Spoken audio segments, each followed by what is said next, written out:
மஞ்சள். பொதுவா நல்ல காரியங்கள் ஸ்டார்ட் பண்றதுக்கு முன்னாடி இந்த மஞ்சள் எடுத்து வச்சு தான் ஸ்டார்ட் பண்ணுவாங்க. நம்ம வீட்டில் கூட நம்ம அம்மா அக்கா தங்கைகள் நமக்காக நாம நல்லா இருக்கணுன்றதுக்காக மஞ்சள் புடவை கட்டிக்கிட்டு தான் வேண்டிக்குவாங்க. அப்படி அந்த மஞ்சள்னாலே ஒரு தனி வைப்பு தாங்க. நம்ம கொடியில கூட அந்த வைப்ரண்டான அந்த எனர்ஜெட்டிக்கான அந்த மஞ்சள் இருக்குமே, அந்த மாதிரி மங்களகரமான மஞ்சள் விளையிற பூமி தான் இந்த ஈரோடு பூமி. இங்க வந்து மஞ்சளை பத்தி பேசாம வேற எங்க போய் பேசுறது?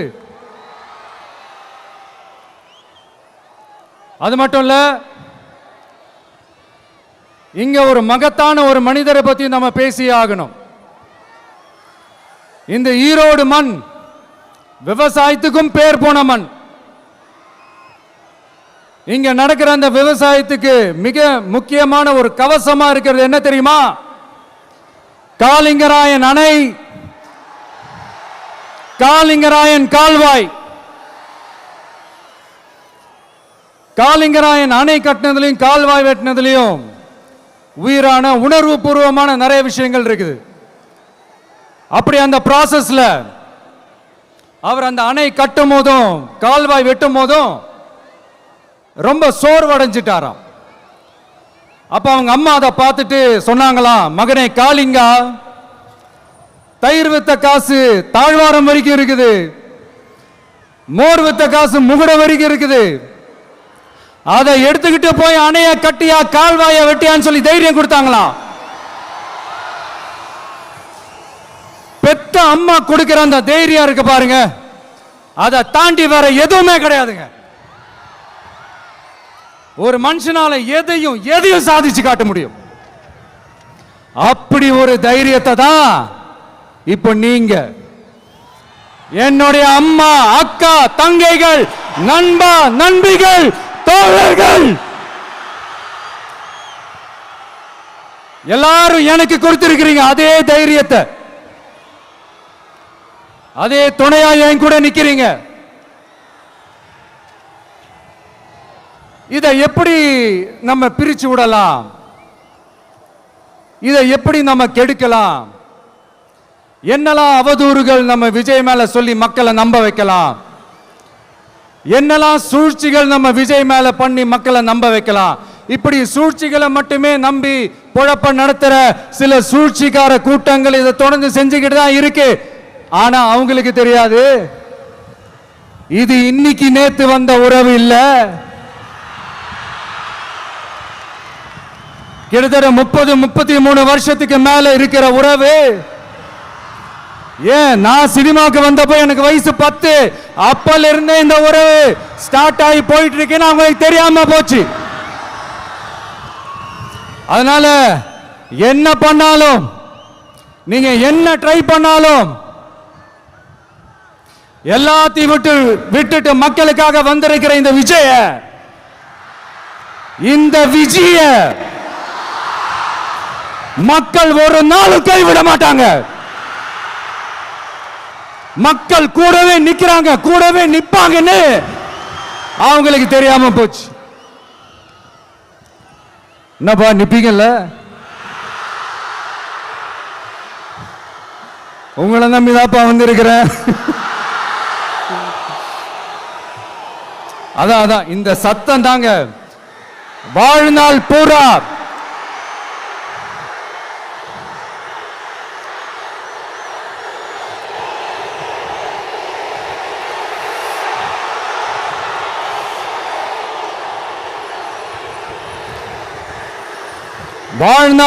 உங்களுக்கு நன்றியோடவே இருப்பேன். இப்போ நம்ம காளிங்கராயன் அவர்கள் அணையை கட்டுறதுக்காக பவானிக்கு போய் பார்க்கும்போது ஒரு இடத்துல ஒரு பாம்பு வந்து உட்கார்ந்துச்சான், படுத்துச்சான்.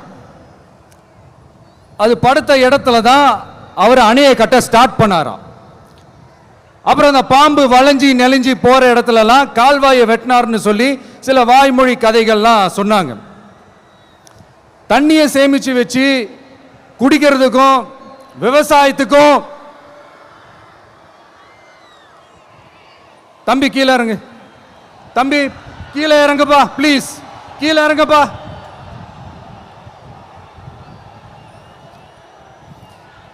Okay, thank you thank you. கீழே இறங்குங்க, கீழே இறங்குப்பா. நீ இறங்கினாதான் முத்தம் கொடுப்பேன்.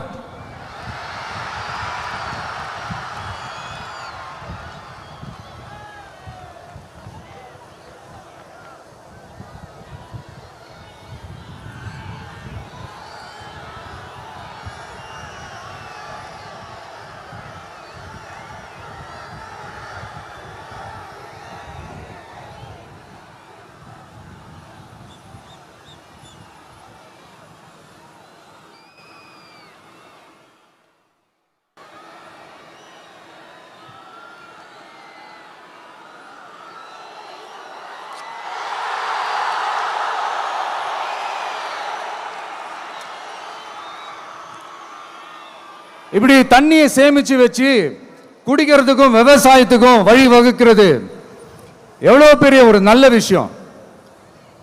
ஸோ இந்த மாதிரி நல்ல விஷயங்கள்லாம் செஞ்சிட்டு கதைகள் சொன்னா பரவாயில்ல, எதுவுமே செய்யாம கதைகளை மட்டும் அடிச்சு விடுறது எப்படி? அத்திக்கடவு அவிநாசி திட்டத்தை இன்னும் விரிவுபடுத்தினா அந்த 3 மாவட்டத்தில் இருக்கிற லட்சக்கணக்கான மக்களுக்கு எவ்வளவு பிரயோஜனமா இருக்கும். எத்தனையோ லட்சம் ஏக்கர் நிலங்கள்ல விவசாயம் நடத்தினா எவ்வளவு பிரயோஜனமா இருக்கும்.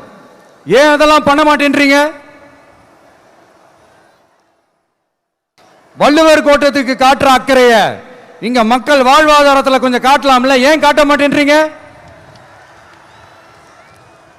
இங்க என்ன கவர்மெண்ட் நடத்துறாங்களா இல்ல கண்காட்சி நடத்துறாங்களா? இந்த 21ஆம் நூற்றாண்டிலே மக்களை பத்தி எதுவுமே யோசிக்கிறது இல்ல. ஆனா அந்த காலத்திலேயே இது எல்லாத்தையும் பத்தி யோசிச்ச, மக்களை பத்தி, குடிக்கிற தண்ணியை பத்தி, விவசாயத்தை பத்தி, அணை கட்டுறதை பத்தி, கால்வாய் வெட்டுறதை பத்தி, இதெல்லாம் எங்கிருந்து? பவானியிலிருந்து நொய்யலாறு வரைக்கும் கால்வாய் வெட்டி இது எல்லாத்தையும் பத்தி யோசிச்ச காளிங்கராயன் அவர்களுக்கு கோடி கும்பிடு போட்டாலும் பார்த்தாதுங்க. இப்படி அந்த காலத்தில் இருந்த ஒரு ஹீரோவை பத்தி பேசிட்டு இந்த காலத்தில், அதாவது 1920th செஞ்சுரியில் இருந்த ஒரு ஹீரோவையும் பத்தி நம்ம பேசி ஆகணும்ல. ஒருத்தர் இலகிய மனம் கொண்ட ஹீரோனா இன்னொருத்தர் இரும்பு மாதிரி அயன் மேன் தான். எஸ், நம்ம ஈரோடு கடப்பாறை தான்.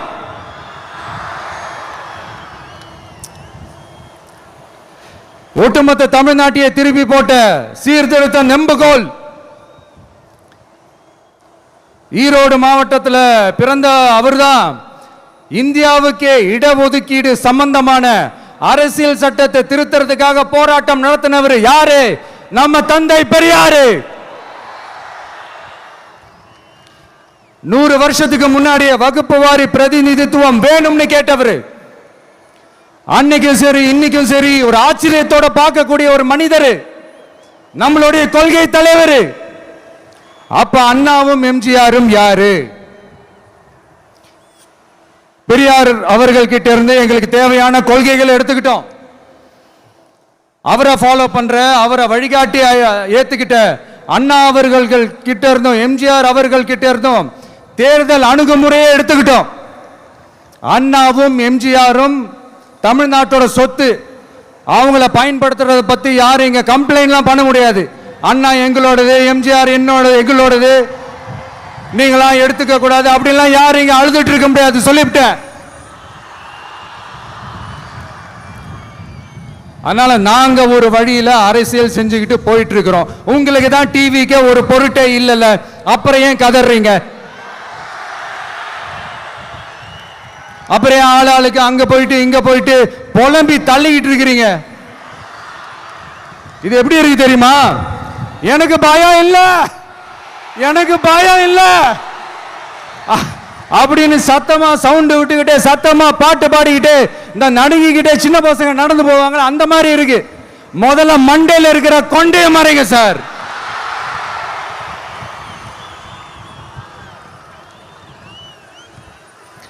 சும்மா மாறு வேஷத்துல மறு வச்சுக்கிட்டு மீடியா ஆளு ரேடியோ ஆளுன்னு இவங்க ஆளுங்களே மாத்தி மாத்தி அனுப்பிக்கிட்டு இதெல்லாம் என்ன மக்களுக்கு தெரியாதுன்னு நினைச்சிட்டு இருக்கீங்களா?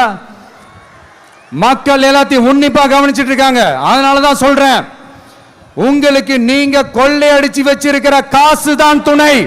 ஆனா எனக்கு என் மேல எல்லையில்லா பாசம் வச்சிருக்கிற இந்த மாசு தான் துணை.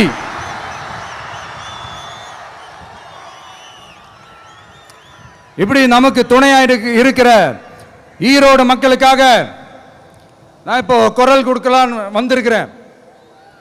சரி, இப்போ விஷயத்துக்கு வருவோம்.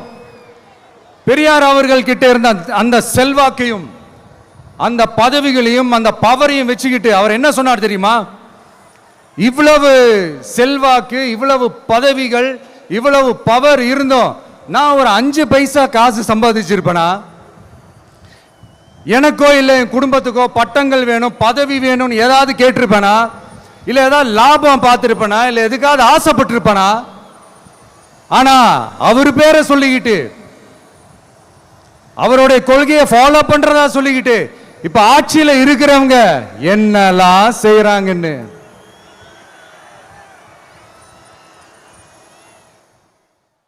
அதனாலதான் சொல்றோம், பெரியார் பேரை சொல்லிக்கிட்டு தயவு செஞ்சு கொள்ளையடிக்காதீங்கயா, தயவு செஞ்சு கொள்ளையடிக்காதீங்க. அவரு பேரை சொல்லிக்கிட்டு பெரியார் பேரை சொல்லி கொள்ளையடிக்கிற இவங்க தான் நம்மளுடைய அரசியல் எதிரி.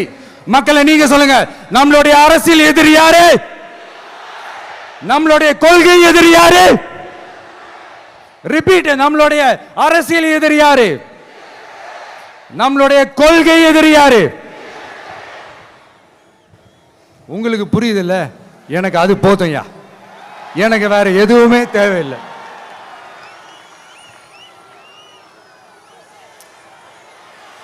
அதனாலதான்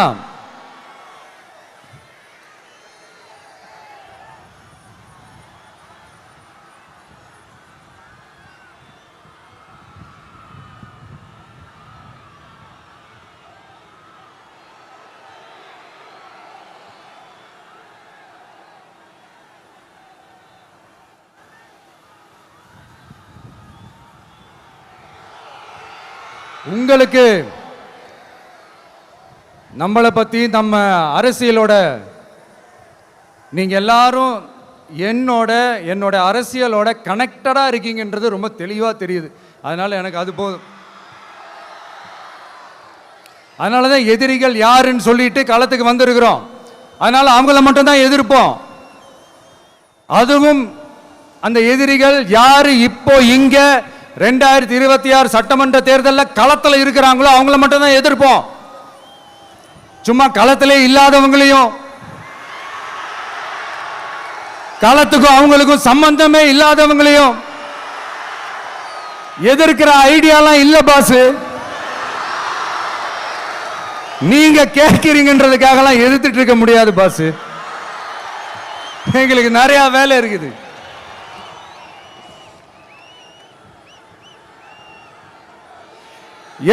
எத்தனை பொய்யான வாக்குறுதிகள்.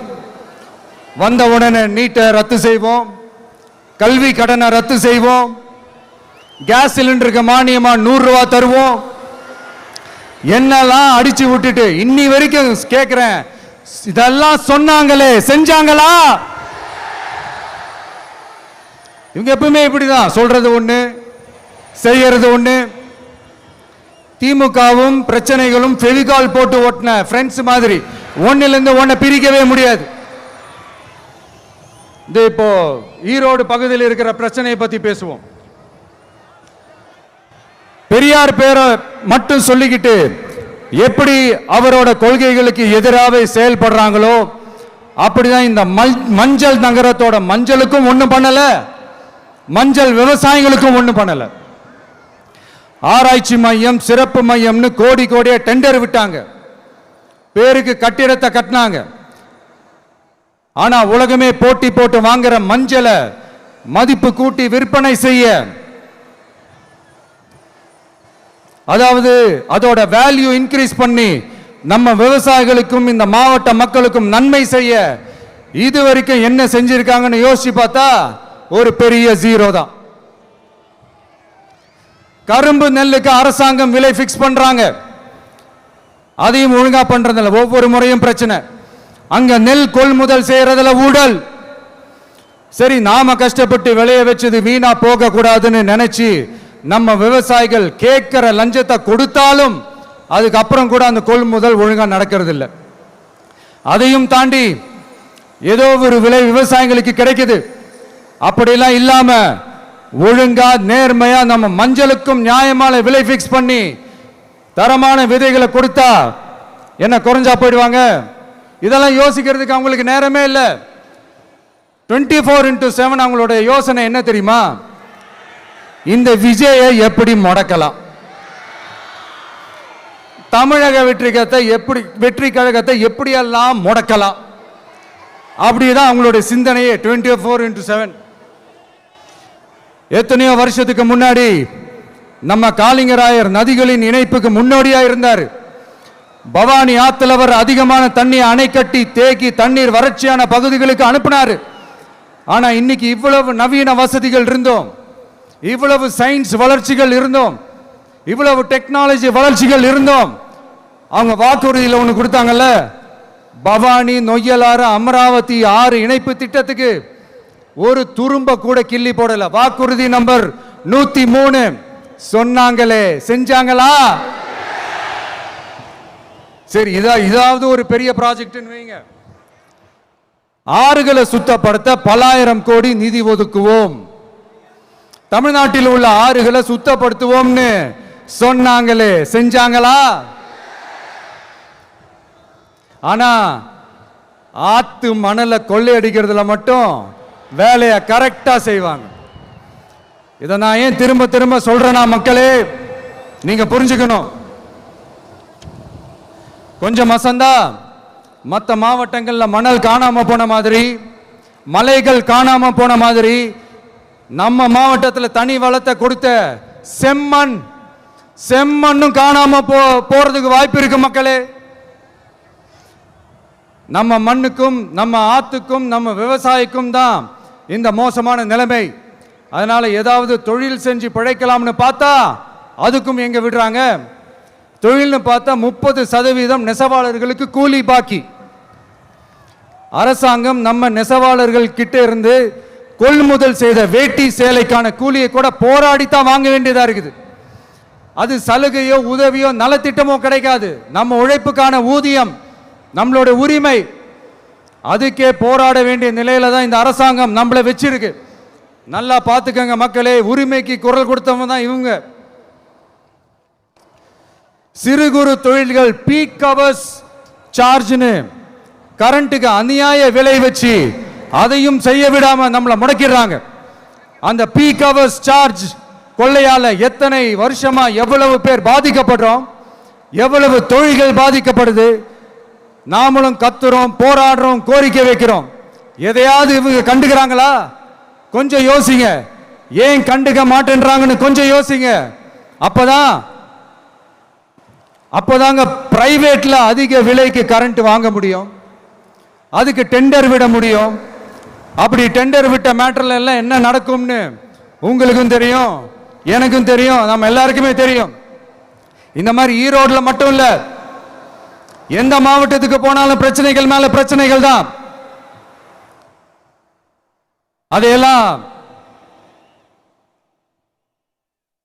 அதையெல்லாம் தீக்கிறதுக்கு ஒரு சொல்யூஷன் கூட சொல்லாம இதுல வேற பெருமையா மாடல் அரசுங்கிறது இல்ல. நான் கேட்கிறேன், கூச்சமா இல்ல?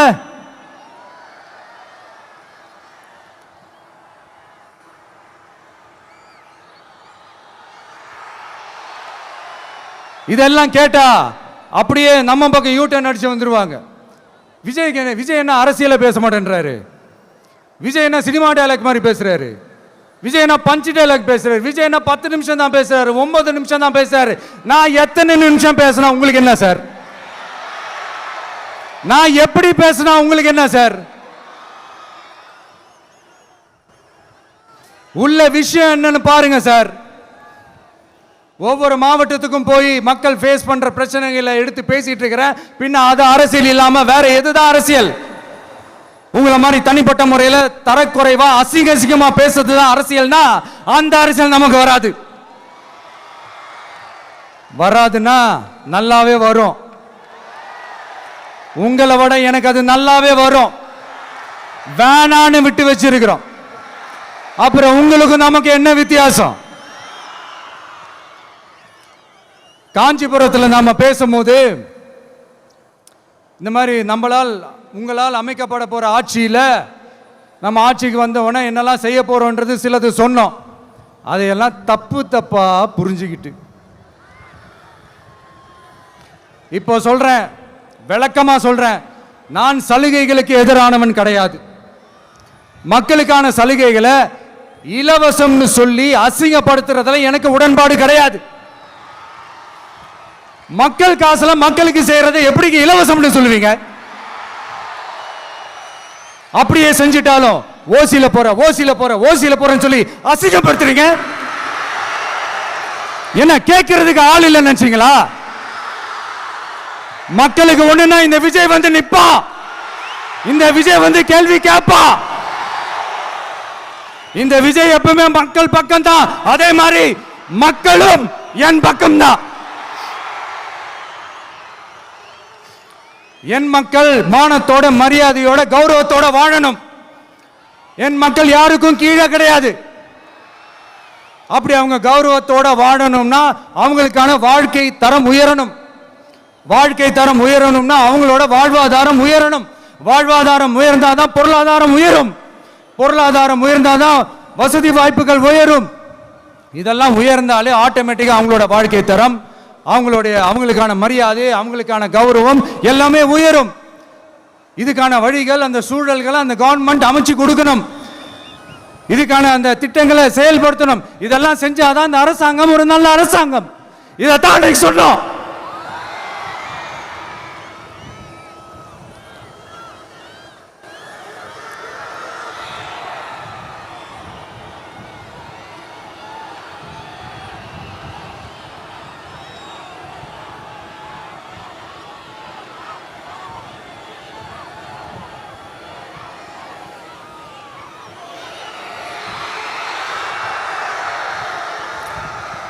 இதைத்தான் இன்னைக்கு சொன்னோம். உடனே சொன்னா மட்டும் போதுமா? எப்படி செயல்படுத்துவீங்க? நாங்க என்ன வாயிலே வடை சுடுறதுக்கு டிஎம்கேவா? டிவிகேடா?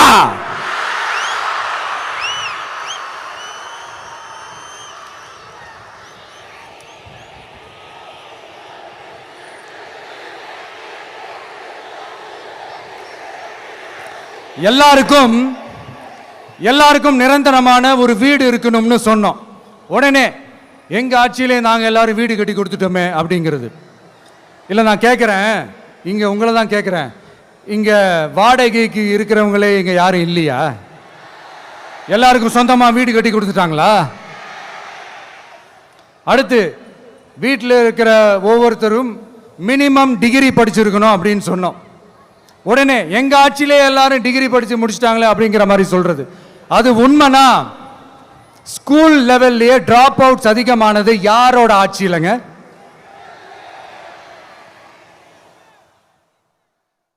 பசங்க பிள்ளைங்க யாரும் ஸ்கூல்ல சேரலன்னு சொல்லிட்டு எனக்கு தெரிஞ்சு 207 கவர்மெண்ட் ஸ்கூல்ஸ் மூடினது யாரோட ஆட்சியிலங்க? இதுல கல்வியில் சிறந்த தமிழ்நாடுன்னு டிராமா வேற. அடுத்து குடும்பத்தில் ஒருத்தருக்கு நிரந்தரமான வருமானம் வரணும், வேலை வாய்ப்பு கிடைக்கணும் அப்படின்னா நாங்க கொடுக்காத வருமானமா, நாங்க கொடுக்காத வேலையா அப்படிங்கிறது. எத்தனையோ லட்சம் காலி பணியிடங்கள் நிரப்புவோம்னு வாக்குறுதி கொடுத்துட்டு ஆட்சிக்கு வந்தீங்களே, எத்தனை லட்சம் காலி பணியிடங்களை நிரப்புனீங்க? அட்லீஸ்ட் 1 லட்சம் காலி பணியிடங்களாவது நிரப்புனீங்களா? இதெல்லாம் சொல்லிட்டு மக்களை ஏமாத்துறது யாரோட ஆட்சியிலங்க? அடுத்து ரொம்ப முக்கியமா, பெண்களுக்கு பாதுகாப்பு இல்ல, சட்டம் ஒழுங்கு சரியா இல்லைன்னு சொன்னா தமிழ்நாட்டில் பெண்கள் பாதுகாப்பு தான் அதிகமா இருக்குதான். நீங்க சொல்லுங்க மக்களே, பெண்கள் பாதுகாப்பு இருக்கு? சட்டம் ஒழுங்கு சரியா இருக்கு? அவங்க சொல்றது உண்மையா? அவங்க சொல்றதை நீங்க ஏத்துக்கிறீங்களா? சத்தமா கேக்குதா சார்? இதுதான் ரியாலிட்டி, இதுதான் நிஜம். நம்மளுடைய ஆட்சியில சட்டம் ஒழுங்குல சமரசமே இருக்காது. அதனாலதான் இவ்வளவு ஸ்ட்ராங்கா சொல்றோம், தைரியமா இருங்க மக்களே. இந்த மாதிரி விஷயங்கள்லாம் நம்ம மக்கள் கிட்ட எடுத்து சொன்னா உடனே இந்த இது எடுத்துட்டு வந்துருவாங்க.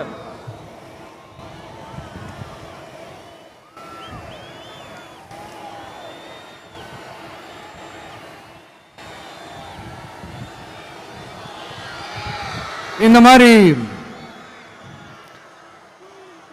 இதெல்லாம் என்னென்ன செய்ய போறோன்றது சிலதெல்லாம் காஞ்சிபுரத்தில் சொன்ன மாதிரி சொன்னா எல்லாத்தையும் தப்பு தப்பா திருச்சி பேசிக்கிட்டு அவதூறு பரப்பிக்கிட்டு.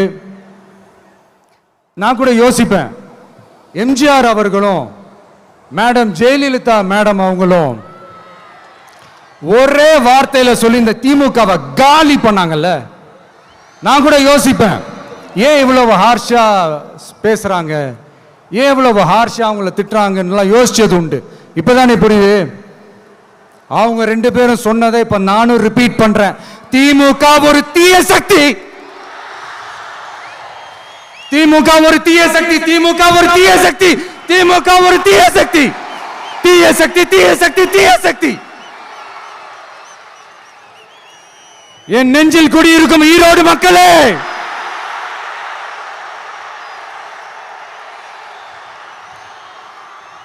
டிவிகே ஒரு தூய சக்தி. எப்படி? டிவிகே ஒரு தூய சக்தி.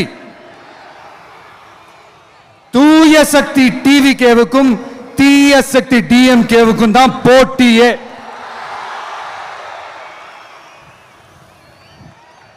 என்ன முடக்கலாம்னு நினைக்கிறீங்க, ஆனா இந்த சத்தத்தை ஒரு நாள் உங்களால முடக்க முடியாது. மக்கள் விரோத திமுக அரசை வீழ்த்த மக்கள் சக்தியான நம்மளால மட்டும்தான் முடியும். அண்ணன் செங்கோட்டையன் அண்ணன் அவர்கள் நம்ம கூட வந்து சேர்ந்தது நமக்கு ஒரு மிகப்பெரிய ஒரு பலம். அந்த மாதிரி செங்கோட்டையன் அண்ணன் அவர்கள் மாதிரி இன்னும் நிறைய பேர் வந்து சேர இருக்கிறாங்க. அவங்க எல்லாருக்குமே அந்த உரிய அங்கீகாரத்தை கொடுப்போம். அது மட்டும் இல்ல, அப்புறம் இன்னொரு விஷயம் சொல்ல மறந்துட்டேன். இப்போ ரீசண்டா ஒரு இடத்துல நம்ம சிஎம் சார் அவர்கள் பேசும்போது சொன்னாங்க, என் கேரக்டரையே புரிஞ்சுக்க மாட்டேங்கிறேன். இது சினிமா டயலாக் இல்லையா?